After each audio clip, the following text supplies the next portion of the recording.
We are Expert Marketer Team 2. Our team includes Aaron Beach, Larry Brown, Melanie Green, Amber Lipscomb, Sandra Montgomery, and Anikel Munoz. We will be discussing the marketing changes in the food retail industry as a result of COVID. For most individuals and businesses, COVID slowed down, if not shut down everything.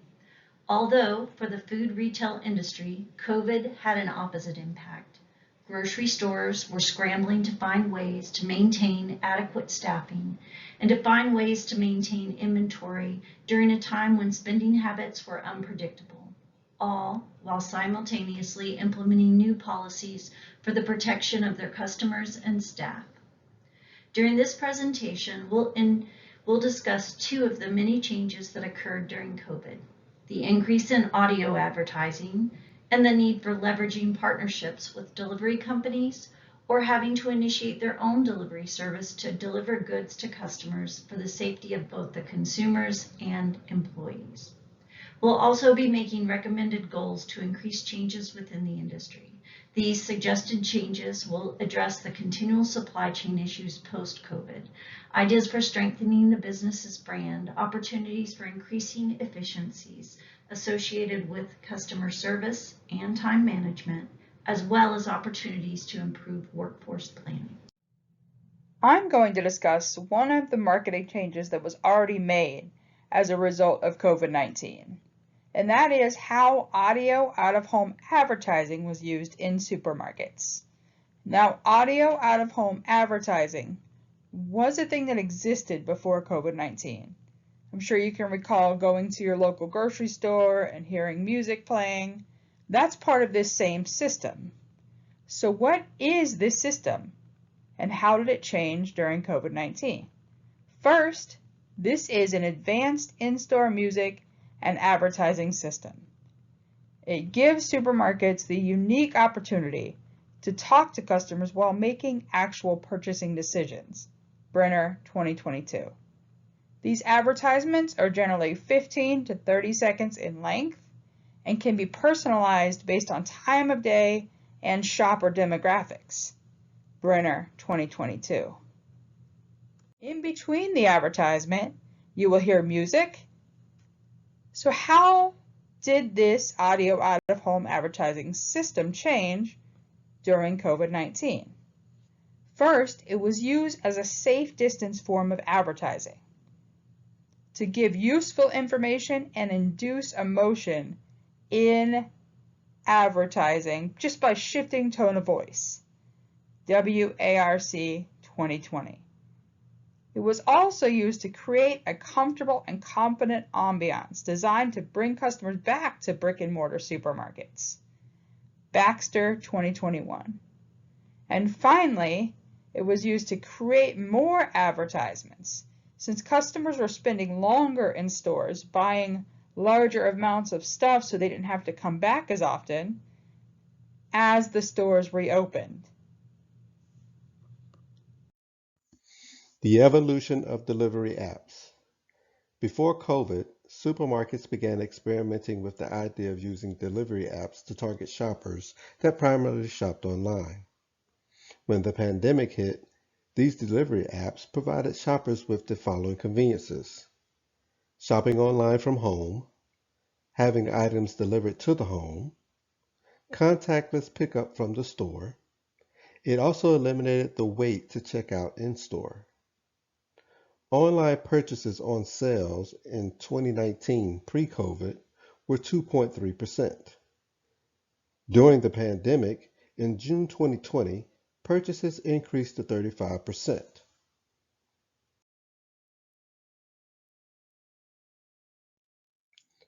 Food apps like Uber Eats and DoorDash partnered with retailers to reach more consumers.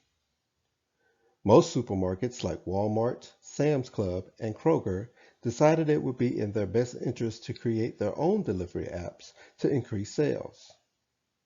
To increase app usage, retailers would offer online-only purchase discounts to shoppers.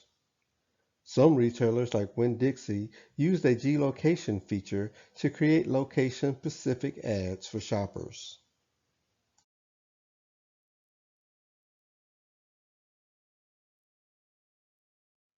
Consumers want organic and locally sourced suppliers. Thus, the local grocery will need to partner with the local economy. Food labeled locally sourced may be more attractive to consumers with organic interests, which may boost the benefits for the value to the customer, boosting brand power, referencing Steininger 2021. According to Publix 2021 Sustainability Report, Publix uses 53.3% sustainable products and has a recycling program. Grocery stores have been involved at the end of the supply chain cycle. However, they must be engaged earlier to match supply and demand needs. Consumers also want to know where their food is coming from. Instability in the workforce is affecting all areas of the supply chain, from the cargo barges to the customer service desk at the grocery store. Walmart has partnered with Symbiotic Automation Technology in all 42 of its regional distribution centers. The system uses a high-tech algorithm to take the complexity out of unloading trucks and getting products onto shelves for customers, eliminating associates from handling freight. According to Walmart Corporate, one of the most demanding aspects of the supply chain work is material handling, referencing Walmart Inc. 2019. In summary, the food retail industry must do the work now to better position itself for the future in the supply chain. According to Walmart's corporate website, the Training and Development Program, Walmart Academy, will train over 1,200 supply chain managers about Walmart's history and culture and give them a chance to meet and learn from company leadership. However, the challenges post-COVID to continue to expand the supply chain may call for a more astute supply chain leadership experience by 2024. Expert Marketers 2 proposes that Walmart and others in the food retail industry expand the training in supply chain and customer support for its managers to support this continuum in the ecosystem. Referencing Steininger 2021. Walmart does a fantastic job at reporting and managing sustainability efforts in the ecosystem, as shown in its 2021 Sustainability Report. Expert Marketers 2 proposes that by the end of 2024, Walmart, as the representative food retail industry, should have at least a 25% increase in training for management in supply chain challenges and inflation training, therefore increasing profits.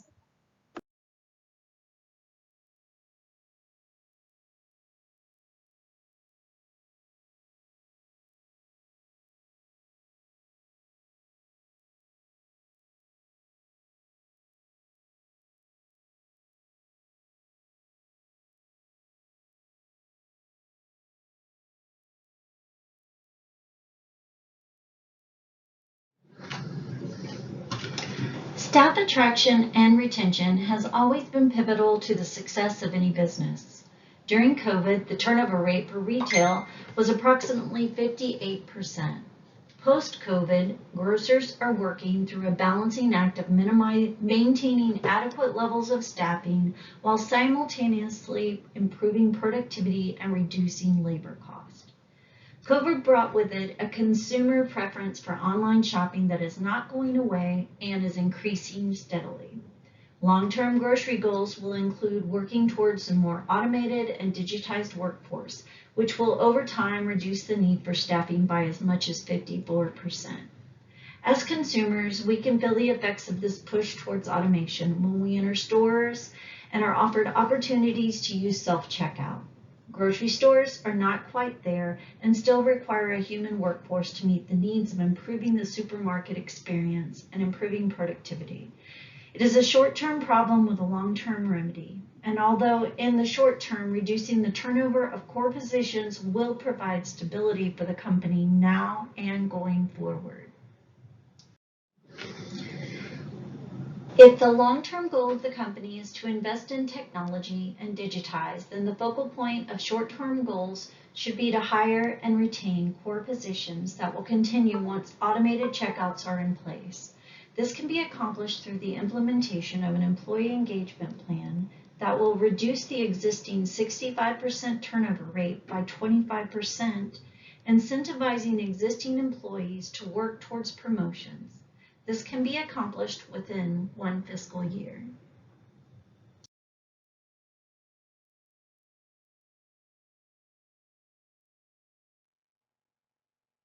The world witnessed a spike in online shopping, presenting the opportunity for e-commerce advertising to spark an impact on the holistic growth of the retail food industry.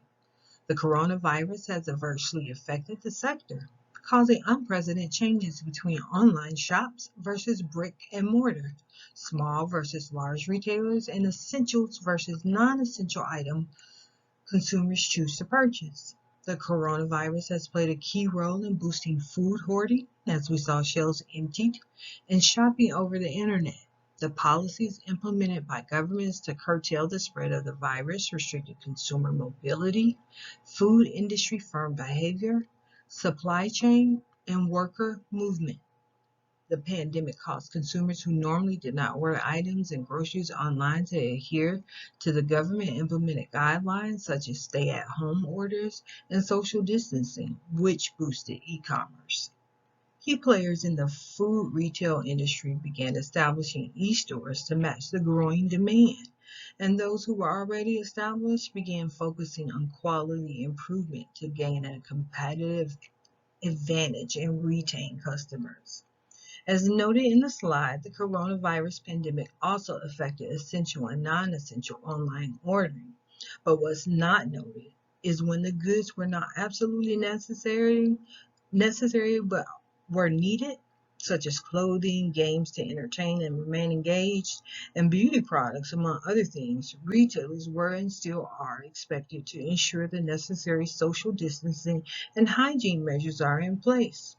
Consumers were and are still asked to weigh the significant effect of purchasing non-essential items online, decide whether to defer or even abandon it altogether, and consider whether it was or is still relevant to one or more parties.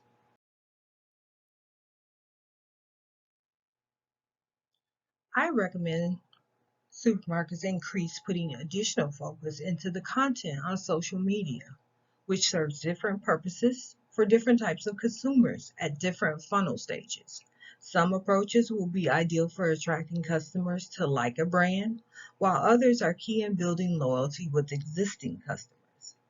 Therefore, the marketer must be sure of the step in decision-making process before choosing the type of content for social media posts designed for a particular target audience. Consumers will find relevant information to help them develop an informed decision about purchasing the products online. In this slide, we are going to talk about the efficiency on self-checkout lanes. We have all experienced and become aware on the various ways that COVID has impacted our everyday routines, such as work, restaurants, grocery shopping, and others. Since COVID, more and more stores have been implementing more self-service and/or self-checkout lanes. Although self-checkout lanes were placed to enhance customer service with faster checkout, there were drawbacks that arose from it, like barcode or payment issues. Retailers seek to find new ways of improving efficiency. To obtain better traffic control would mean that there should be modifications to these lanes. For instance, placing item limits on some of its lanes and increasing the staff ratio to be proportioned to the number of lanes. Maintaining customer satisfaction is being able to provide the customer with the value that they are used to for that specific retailer. For example, Publix is known for its excellent customer service and convenience shopping. Publix provides pre-sliced deli and cheeses that are packaged and ready to grab and go. However, it's mainly Boar's Head, but its selection does not financially accommodate everyone. Therefore, including the Publix brand would engage more customers and increase efficiency for both the customer and the retailer. In this slide, we are going to talk about the SMART goal for efficiency. Specific, the food retail industry should implement an alternative that would decrease individually scanning of each item and reduce delays. Measurable, Mashkin with so-called smart checkout technology is expected to process roughly 400 billion in transactions by 2025. Attainable, Circle K will be one of the first to start putting them in about 7,000 of its stores in the next 3 years. Relevant, customers will be able to get in and out of the store faster, and the company or retailer would be able to produce effective reports of their products and sales. Time-bound by 2025. COVID has reshaped the food retail industry, or supermarkets, by increasing audio advertising and the need for leveraging partnerships with delivery companies or initiating their delivery service to deliver goods to consumers for the safety of both the consumers and employees. These partnerships have reshaped supermarket delivery apps. Through the changes already made by the industry in COVID, Expert Marketer 2 has suggested changes for the food market industry to continue to address the target market's needs post-COVID by supply chain management improvements, ideas for strengthening the business brand, opportunities for increasing efficiencies associated with customer service and time management, as well as opportunities to improve workforce planning. Expert Marketer 2 believes that these recommendations will add value to supermarket consumers by adding additional benefits to what the customer is asking for. Customers in the target market's needs are evolving with the supply chain, and they want to be involved and know what goes into the end product they are putting in their refrigerators and pantries. This concludes Expert Marketer 2 presentation on continued market improvements in the food retail industry. Thank you. The following 4 slides are our references. They are APA formatted with hanging indents, alphabetical order, and double spacing. You will see this on the next 4 slides.